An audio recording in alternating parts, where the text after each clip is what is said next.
The 12th century Mongolian steppe was a land of vast grasslands, harsh winters, and endless skies. Life here was unforgiving. Nomadic tribes moved with their herds, fighting one another for survival. Strength, loyalty, and cunning determined whether a family could endure. It was in this world of struggle and violence that a child was born who would change history forever. His name was Temujin, later known as Genghis Khan. But before we dive deeper into her incredible journey, don't forget to like and share this video.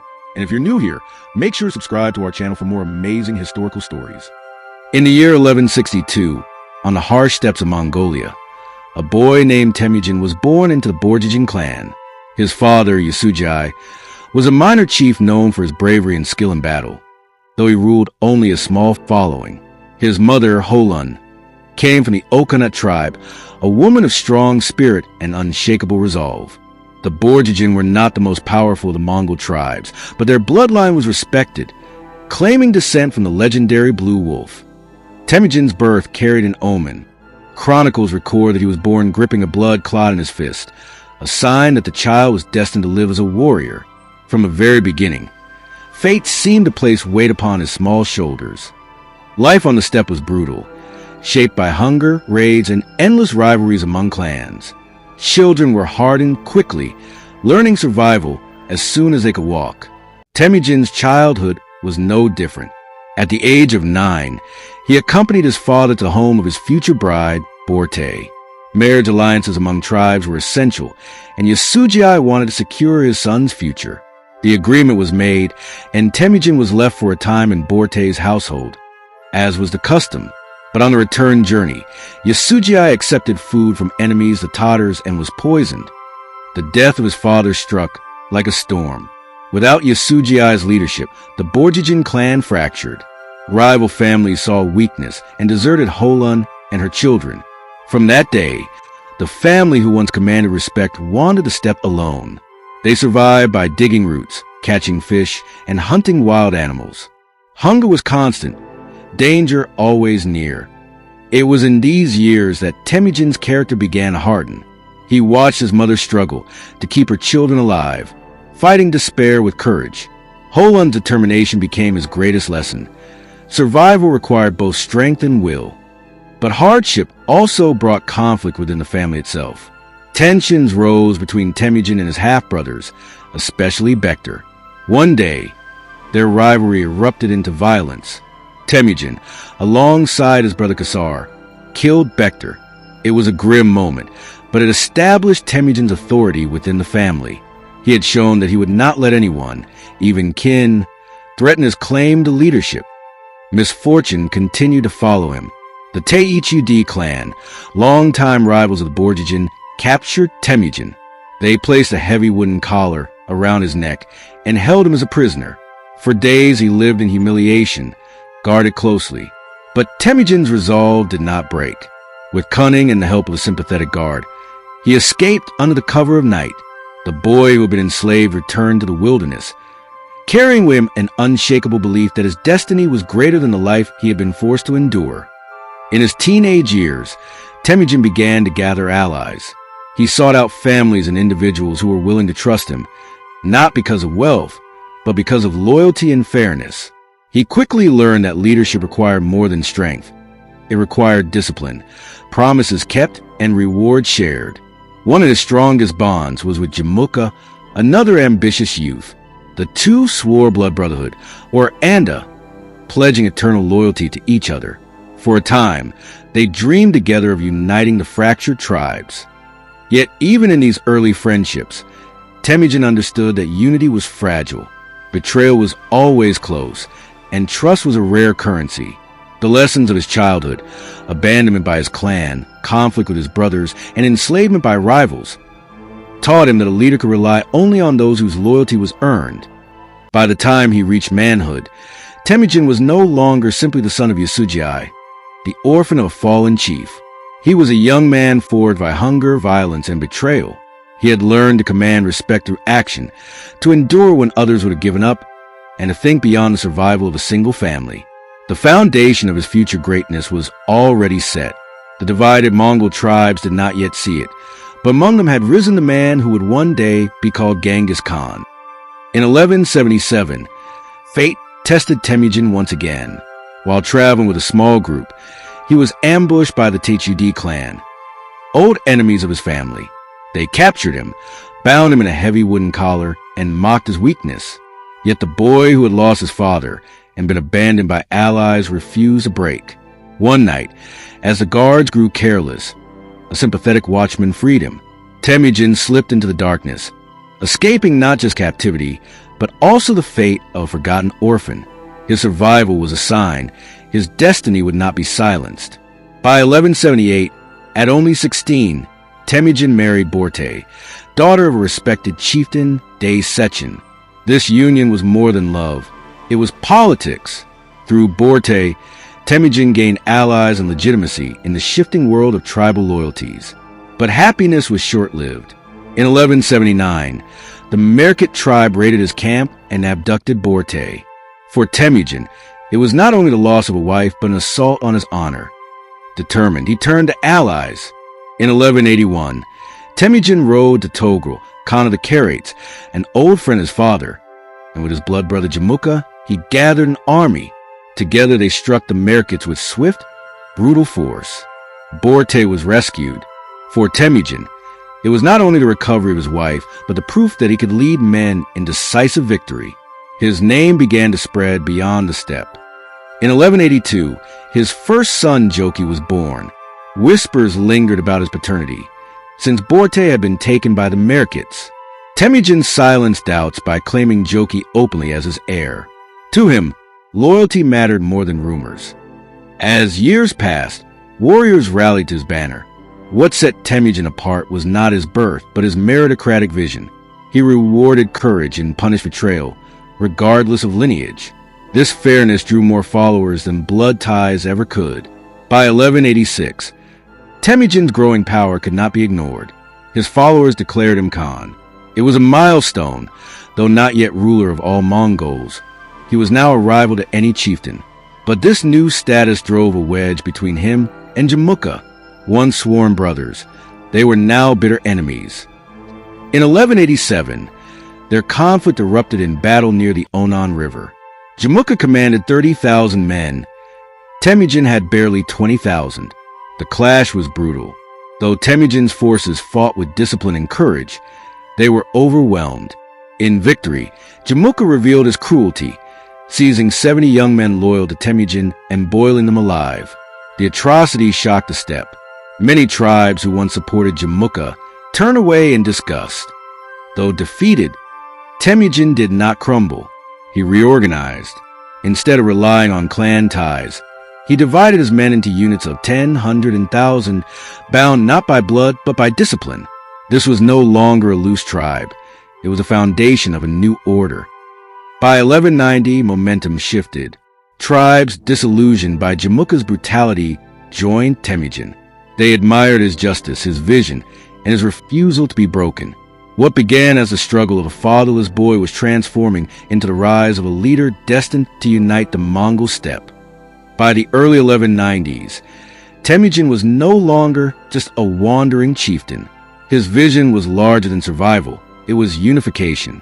The Mongol steppe had long been fractured by endless rivalries, with tribes bound only by fragile kinship and shifting loyalties. Temujin sought to break that cycle. His authority grew not by birthright, but by merit, discipline, and justice. In 1190, Temujin faced his first true test as a rising Khan. Jamuka, still his greatest rival, sought revenge. Temujin, with his reorganized army of disciplined units, clashed once more with Jamuka's forces. This time, victory was his. Jamuka was forced to flee, and tribes disillusioned by his cruelty flocked to Temujin's banner. Over the next years, Temujin strengthened his alliances.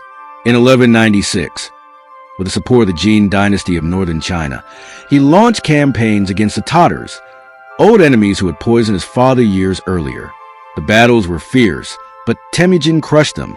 In a symbolic act of justice, he ordered all adult Tatar males taller than the axle of a cart to be executed. It was a message. Betrayal would never be forgotten, and vengeance could span generations. By 1201, his enemies united once again.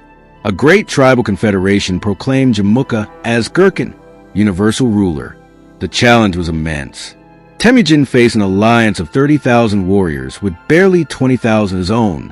Yet discipline, strategy, and faith in his men carried the day. He inflicted a crushing defeat, shattering the coalition that threatened his dream. But survival was not enough. Temujin began building a system no Mongol leader had imagined before. He declared that positions of command would be given not by noble blood, but by talent. A shepherd who fought bravely could rise higher than a prince who hesitated. Justice became his law. He forbade the kidnapping of women and outlawed theft of livestock, crimes once common across the steppes.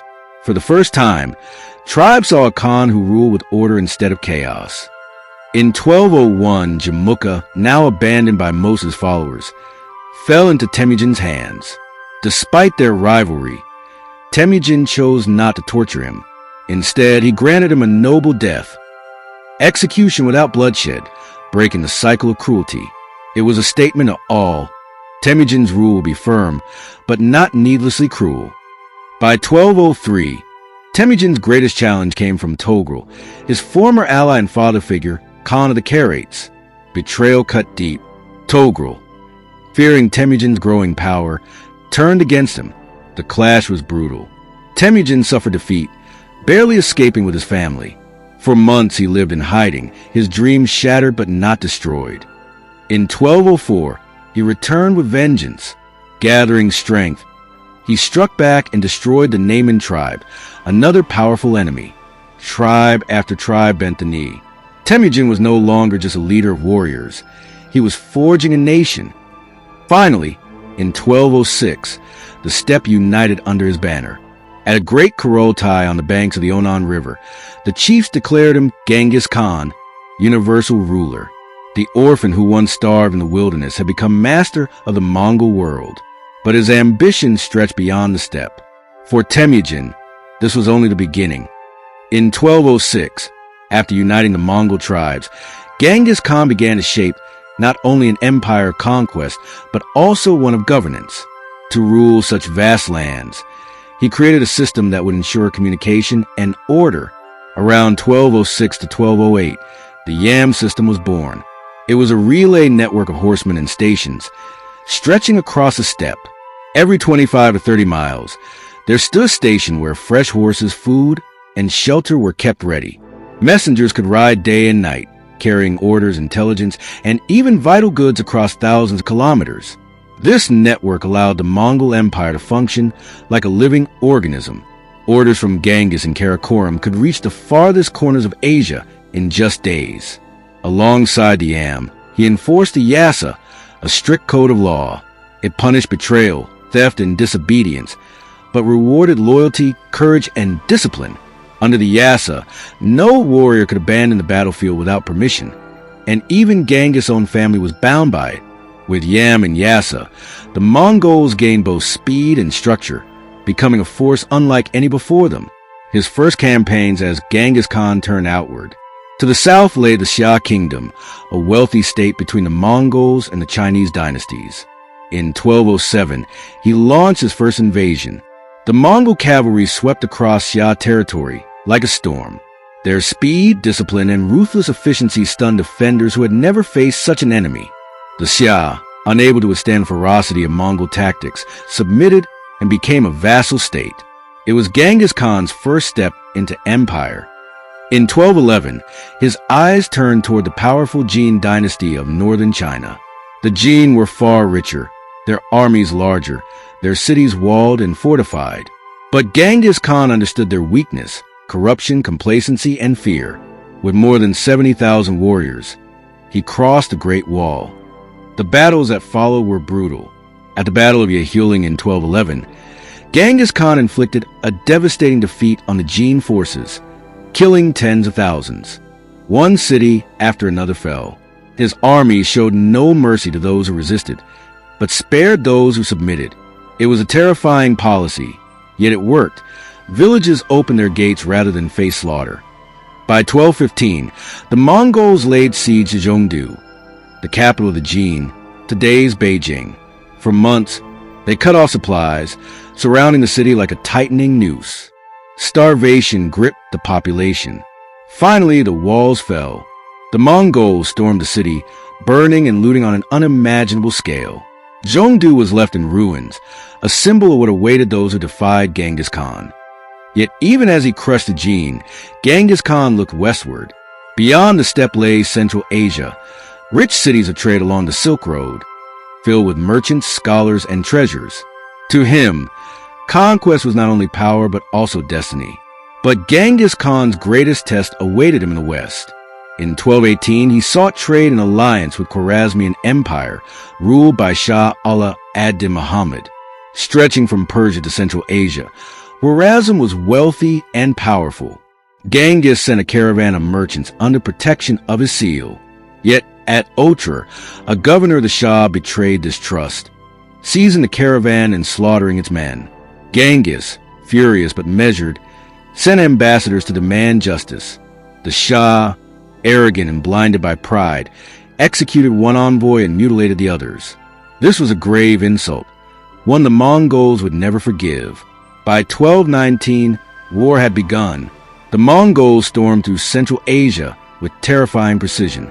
Cities like Bokhara and Samarkand fell, their walls crumbling before siege engines, their defenders scattered by cavalry storms. At Bokhara, Genghis himself entered the mosque and declared to the trembling crowd, "I am the punishment of God. If you had not committed great sins, God would not have sent a punishment like me upon you." The message was clear. Resistance was futile. The Shah fled westward, abandoning his people. But his son Jalal al-Din rose in defiance. Young, brave, and fiery, he gathered what forces he could. In 1220, at the banks of the Indus River near modern Pakistan, the Mongols confronted him. The battle was fierce. Jalal fought valiantly, leading charges that pushed back even Mongol veterans. For a moment, it seemed the son of Khwarazm might defy the great Khan, but numbers and discipline told. His army was shattered, thousands cut down. As the battle collapsed, Jalal found himself pressed against industry. With no path left, he spurred his horse and leapt into the raging river. Chroniclers tell us the Mongols gasped as they saw him disappear into waters, only to emerge on the far bank alive. Genghis, watching from a distance, is said to have admired the courage of his enemy. Forbidding pursuit, Jalal escaped into exile, a fugitive. But a symbol of resistance, the Khwarazmian Empire, however, was broken. Cities lay in ruins, its people scattered, and the might of Persia was extinguished under Mongol hooves. In 1220, he sent detachments deep into Central Asia. Samarkand and Bokhara already lay in ruins, but his generals advanced further, reaching as far as the Caspian Sea. The Mongol riders cut through Persia, capturing city after city. Resistance was crushed with merciless efficiency. To those who defied him, destruction was absolute. To those who surrendered, survival was granted. One of the most dramatic episodes came with the fall of Nishaper in 1221. After a Mongol commander was killed during the siege, Genghis Khan's forces unleashed brutal retribution. The entire population was slaughtered. It was a chilling reminder. Mongol vengeance was total. By 1223, Genghis Khan's armies had moved north of the Caspian into the steppes of the Kipchaks and beyond, clashing with the princes of Rus. At the Battle of the Khalkhar River, the Mongols, though outnumbered, destroyed a coalition of Russian and Cuman forces. Their discipline and tactics, feigned retreats, swift maneuvers, encirclement, left the Rus shattered. Thousands were slain, and the princes captured were executed in gruesome fashion. Europe now felt the shadow of the Mongol storm. But Genghis Khan himself did not push further west. After the conquest of Khwarazm and the campaigns in Persia and Russia, he returned east. His empire was vast, but governing such lands required more than war. He reorganized his administration, codified laws in the Yasa, and ensured that loyalty to him was absolute. In the year 1226, Genghis Khan turned his gaze once again toward China. Years earlier, the kingdom of Western Xia had bowed before his power, offering submission when the Mongol armies swept across their borders. But when the great Khan demanded their support in later campaigns, particularly against the Khwarazm Empire, the Xia rulers betrayed him. They withheld troops, resources, and openly ignored his call. For Genghis Khan, there was no sin greater than betrayal. He had crushed empires for less. His fury was absolute, and his command was clear. Western Xia would be punished, not merely defeated. In the autumn of 1226, the Mongol armies thundered across the deserts and valleys towards Xia territory. Cities were besieged one after another. Mongol siege engineers, masters of catapults and fire weapons, battered down the walls. Villages were set ablaze, and resistance was cut down with ruthless precision. Chroniclers note that the Mongols showed no mercy. They were determined to erase Xia's defiance forever. Towns that resisted were annihilated, their people slain or enslaved. Step by step, the kingdom was brought to its knees. The once proud Xia dynasty was now cornered, desperately clinging to survival. As the Mongol armies pressed deeper into Xia lands in early 1227, fate struck the great Khan himself. During one of the campaigns, he suffered a serious accident. Some chronicles suggest he fell from his horse while hunting. Others whisper that his body still carried the unhealed wounds of past battles. A few legends even claim he was struck by an enemy arrow. Whatever the truth, Genghis Khan's health began to fail. Yet even as he weakened, he refused to retreat from his tent. He directed his generals, demanding complete destruction of Western Xia. His will was unbroken, even as his body faltered. In the summer of 1227, as the Mongol armies crushed the Western Xia, fate struck their mighty leader. Genghis Khan, the man who had shaken the world, fell gravely ill. Some said it was from a fall off his horse. Others whispered of wounds and exhaustion from endless campaigns. On August 18th, 1227, the great conqueror drew his final breath. Yet his death was no ordinary passing. It was shrouded in secrecy. The Mongol generals feared that news of their Khan's demise might weaken the army's spirit in the midst of war, so they concealed it. His body was carried quietly, hidden from all eyes. No ordinary funeral was permitted. Legend tells that 1,000 horsemen escorted his bier, trampling the earth flat to erase every trace. Those who witnessed were silenced forever, ensuring that no outsider would ever know the place of his rest. Some say he lies by the Onan River, Mongolia. Others believe deep within sacred Burkhan called Dun Mountain. His tomb has never been found, his grave forever a mystery. In life, he was a storm over nations. In death, he became a shadow that even time could not uncover. Yet his death was not the end. His sons and grandsons would carry the Mongol banners further still, riding into Europe, the Middle East, and beyond. But the story of Genghis Khan, the man who rose from nothing to command the world, had reached its final chapter. And so, from the wind-swept steppes of Mongolia to the distant shores of Europe and the heart of China, Genghis Khan's shadow stretched across continents. His legacy still lives, in history and culture, and in the world he forever changed. Because legends never die. Friends, if you wish to continue this journey through the lives of history's greatest legends, don't forget to like this video, share it, and subscribe for more stories that shaped our world.